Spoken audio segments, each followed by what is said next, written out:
So அந்த இடத்துல பார்த்தீங்கன்னா 2021ல் 4 தொகுதி திமுக கூட்டணி வந்துச்சு, 2 தொகுதி அதிமுக கூட்டணி வந்து பார்க்குறோம். சோழவந்தான் திமுக கூட்டணி, உசிலம்பட்டி அதிமுக கூட்டணி, ஆண்டிப்பட்டி திமுக கூட்டணி, பெரியகுளம் திமுக கூட்டணி, போடிநாயக்கனூர் அதிமுக கூட்டணி, கம்பம் வந்து திமுக கூட்டணி.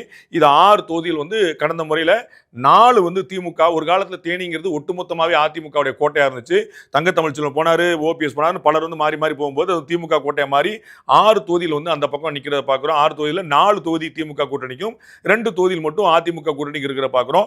2026 என்ன நடக்குங்கிற சாணக்கியாவோட கணிப்பு பார்த்தீங்கன்னா 2026 சோழவந்தான் திமுக ரீடைன் பண்ணும், உசிலம்பட்டி அதிமுக ரீடைன் பண்ணும், ஆண்டிப்பட்டி பெரியகுளம் திமுக ரீடைன் பண்ணும், போடி நாயக்கனூர் அதிமுக திரு ஓபிஎஸ் இருந்துச்சு, திமுக திரு ஓபிஎஸ் அங்கே போயிருது, திமுக போயிருது.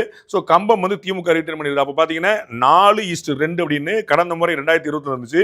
இந்த முறை 5:1 அப்படின்னு சொல்லி மாறி நிற்க பார்க்குறோம். அதை உசிலம்பட்டி தவிர மற்ற எல்லா தொகுதியுமே வந்து திமுக வெல்றதற்கான வாய்ப்பு, போடி உள்பட எல்லா தொகுதியுமே, தேனி மாவட்டம் தேனி மக்களவை தொகுதி உட்பட்ட அத்தனை தொகுதியிலுமே 6ல் 5 தொகுதி திமுக கூட்டணி வெல்வதற்கான வாய்ப்புகளை நம்ம பார்க்கணும்.